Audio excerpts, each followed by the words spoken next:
नमस्कार, मैं योग गुरु निशांत अपने YouTube चैनल योग की दुनिया निशांत में एक बार फिर से आप सभी दर्शकों का स्वागत करता हूं। आज का विषय है कपालभाति। हम लोग आज जानेंगे कपालभाति के बारे में। कपालभाति हठ योग के 60 कर्मों में से एक आता है। जैसे नेति, धोती, वस्ती, नौली, त्राटक और कपालभाति, ये 6 क्रियाएं जो हैं उसमें से एक है। अब हम लोग ये जानेंगे कि इसे क्लींजिंग प्रोसेस में क्यों रखा गया है। इसका संबंध प्राणमय कोश से है। कपालभाति, इसका मतलब क्या हुआ? कपाल और भाति। कपाल का मतलब हुआ खोपड़ी, ललाट, और भाति का मतलब हुआ तेज उत्पन्न करना, है ना। धौंकनी, जिस तरह से लोहार की भट्टी में जो धौंकनी होती है, खींचते हैं तो हवा इस तरह से ऐसे ऐसे हवा निकलता है उधर से, और जो अग्नि है वो प्रज्वलित होती है, प्रदीप्त होती है, तेज होती है। तो सेम वो प्रोसेस है हमारे बॉडी में। साफ सफाई की एक प्रक्रिया है ना।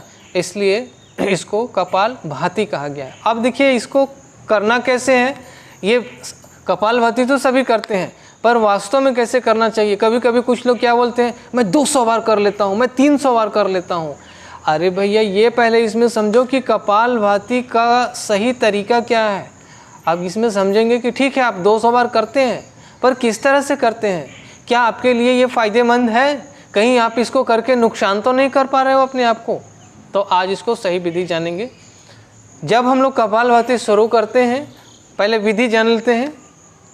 तो जब हम लोग कपालभाति शुरू करते हैं तो स्टार्टिंग में सबसे पहले इस तरह से करेंगे। ज़्यादा से ज़्यादा फोकस देना है सिर्फ श्वास को छोड़ने पे, लेने का क्रिया नहीं करना है। लेना तो खुद ब खुद हो जाएगा, सिर्फ छोड़ने पे ध्यान देना है। कैसे छोड़ेंगे देखिए। पेट को अंदर किया, श्वास बाहर, पेट अंदर, श्वास बाहर, पेट अंदर, इस तरह से। और 1 सेकेंड में एक ही स्टॉक लगाएं, 10 सेकेंड में 10 स्टॉक लगाएं। तो आपको कितने तक जाना है? 40 to 50, और 60 के बाद थोड़ा देर रुकना है। अगर उसके बीच में ही आप रुक जाते हैं या आपको थकान हो जाती है तो वहीं पे रोक दें, है ना। 60 स्टॉक लगाने के बाद रुकें, 50 to 60 स्टॉक लगाएं फिर रुक जाएं।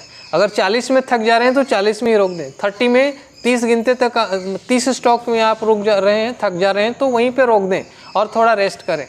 बहुत आराम से इसको करें स्टार्टिंग में, बहुत फास्ट ब्रीदिंग के साथ नहीं। कैसे करेंगे? श्वास निकाला, पेट अंदर, श्वास निकाला, पेट अंदर, इस तरह से। और बॉडी को बिल्कुल स्थिर रखेंगे, कमर गर्दन सीधी, नजर सामने।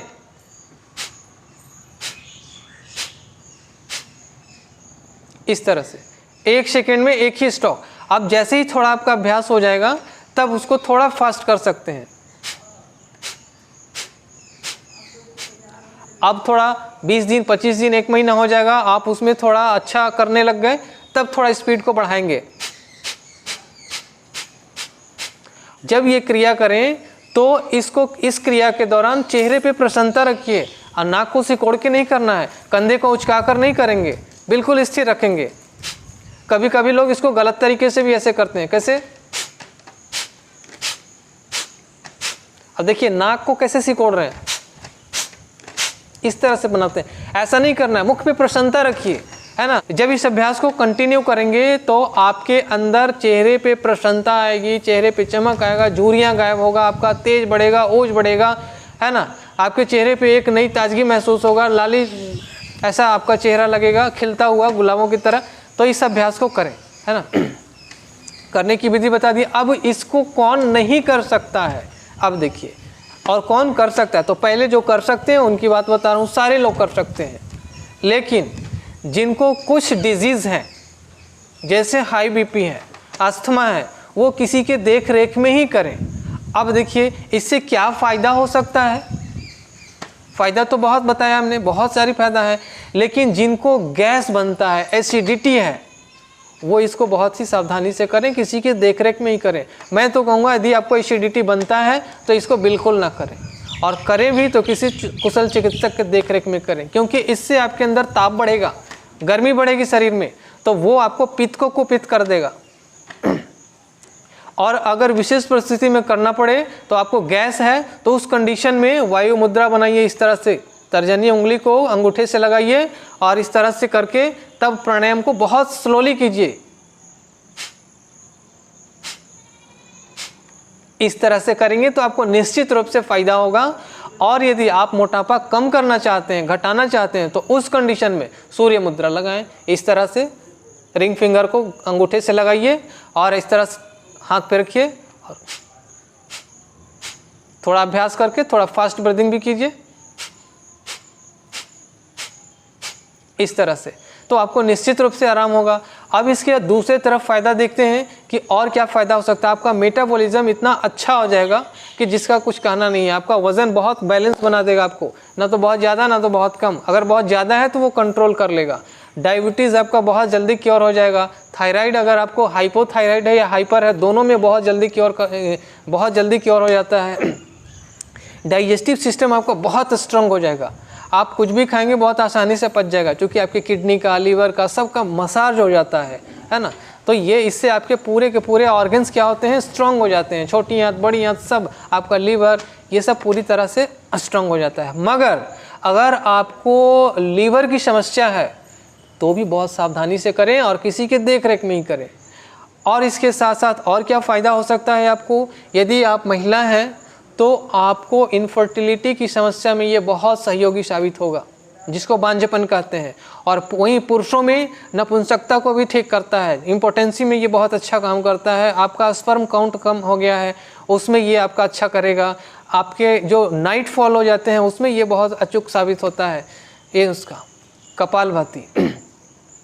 अब इसके साथ साथ आपके ब्रेन इतना शार्प हो जाएगा, आपके पिट्यूटरी ग्लैंड इतने स्ट्रांग हो जाएंगे, इतने शार्प हो जाएगा।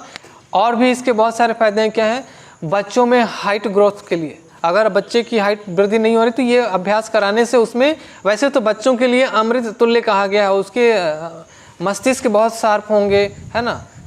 बहुत सारे फायदे हैं। स्मरण शक्ति बहुत तेज़ होगा, डिसीजन पावर उसका अच्छा हो जाएगा, दिमाग शांत होगा। इस तरह से बहुत सारे, जिनका कोलेस्ट्रॉल बढ़ा हुआ है उनके लिए बहुत अच्छा है, वो निश्चित रूप से करें और खाली पेट में ही करें।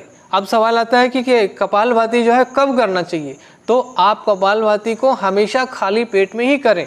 यदि आपने खाना खा लिया है तो आप कम से कम 2 घंटे 3 घंटे के बाद ही करें। जब आपको ऐसा लगे कि मेरा पेट अब खाली हो गया है, तब इस अभ्यास को करें। कि जब आप कपालभाति कर लें तो शवासन में ज़रूर लेटें, है ना। शवासन में लेटने से आपकी जो थकान है वो दूर हो जाती है, मन शांत हो जाता है, ब्लड सर्कुलेशन आपका सामान्य होने लग जाता है। कौन नहीं करें, जिनको हाल फिलहाल में कोई ऑपरेशन हुआ हो, पेट में अल्सर हो, गर्भवती महिलाएं, या जिनको अभी पीरियड चल रहा हो, या जिसको पीत बढ़ गया हो, अगर आपको हार्निया है तब भी नहीं करें, अब देख रेख में करें। यदि हाई बीपी है और यदि आप करना चाहते हैं तो बहुत सामान्य रूप से करें और किसी के देख रेख में ही करें। हार्निया है, हार्ट डिजीज़ है, एसिडिटी बनता हो तो इस अभ्यास को नहीं करें। तो आज के लिए इतना ही, फिर हम लोग इसी तरह किसी और दूसरे वीडियो में मिलेंगे। तब तक के लिए नमस्कार, ओम शांति।